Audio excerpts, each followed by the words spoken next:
Okay, this is the HVAC indoor air handler furnace. Call it what you will. In the report, this is going to be in the furnace section, this video. And we're going to go HVAC, heating, venting, and air conditioning. But we're going to go heating, cooling, and venting because that's the order in the Trek inspection report. So this is our furnace. Okay, it's the same age as the condensing unit. Same age as the coils, the whole system. Okay, it's 13 years old. This equipment's engineered on paper to last 20. It might last 25. But Las Vegas is going to give you 14. At about 14 years, this thing's done just about everything you could ever expect it to do.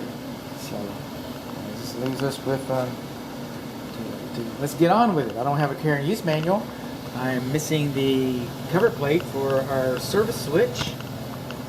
Coming in here, we've got rust on some of our internal compartments and debris. That's combustible. How about that? So we got rust and debris in here. On the roof, I see rust coming from up here and spilling out onto your new roof covering.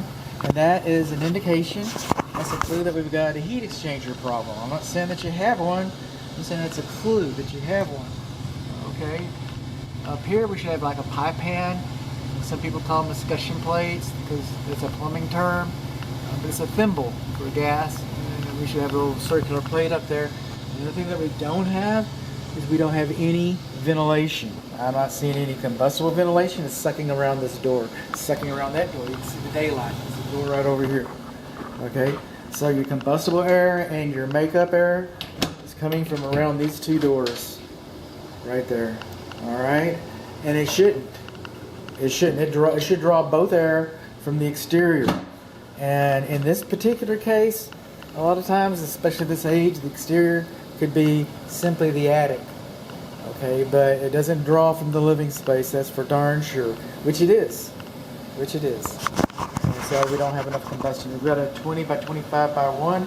You want to change the air filter as soon as you move in because you want a baseline. You know, you want to change it every month. If it's a 1 month, whatever the manufacturer says, then you want to change it on time. And the only way you know what time it is if you change it yourself. Okay. Now I've taken this register off because we're going to move from the phone. Oh, not yet, not yet. Also, the gas piping coming to the furnace should have a sediment trap on it to help prevent impurities from getting into the controls and the jets and the burners and the whatnots and the doohickeys, and so we should have a sediment trap. We don't have a sediment trap. Coming on down, okay, the air supply, 20 by 25 by 1. Where do we get our air from? We get it from here. Oh. Well, where's the furnace? It's here. You say furnace? Yeah. That means it's a gas furnace. Yes, it's a gas furnace. Well, what's a byproduct of combustion? Carbon monoxide. Oh. So, if this thing's not burning properly, it's not acting right, and the carbon monoxide sensor doesn't go off, then what happens? Well, then it comes out here, and then it goes in there, and then goes back up the inside of this thing. It gets distributed all throughout the home, and everybody goes to sleep at the same time. Forever. The endless sleep. No. At one time, okay, these doors, both of them need to be sealed off airtight. Combustible and makeup air needs to be brought into this closet. Otherwise, because of the leaking situation around the doors, it's going to allow carbon monoxide to get sucked up underneath there, redistributed around. It's a health safety issue.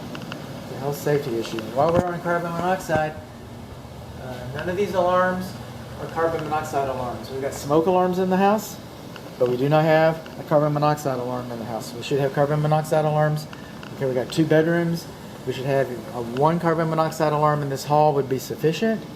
You know, it'd be better if you put 2 in, 1 in each bedroom, but you know, it is what it is. But we don't have any. We don't have carbon monoxide alarms. So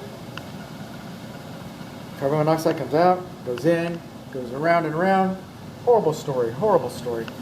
I tell horrible stories. Okay, let's get up underneath here, Grampy. Now, underneath here, this looks like what's better than what I'm accustomed to seeing. They've treated the wood. They put foam, insulated foam around, and encapsulated it. That's actually pretty decent. Keeps the air from coming out of the crawl space and stuff. I'm pleasantly surprised. But that's not galvanized steel or molded plastic. And in 1950, I mean, that's better than what we would expect. You know, it was probably better than what we expected in 2011. I mean, that was a step in the right direction. But by today's energy standards, that would be lined with they'd have a liner that will not allow it to drip, because they do drip. That's why we have the hose, you know. So it doesn't drip onto the floor, through the flooring, into the crawl space. So that's not watertight. But it is kind of insulated. So what do we learn?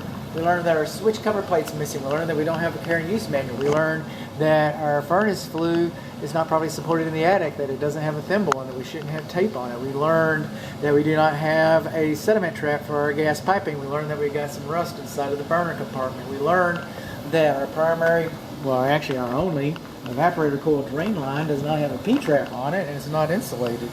We learned that we don't have a secondary drain line or a safety switch. This trap right here, let me show you that. This is what we learned.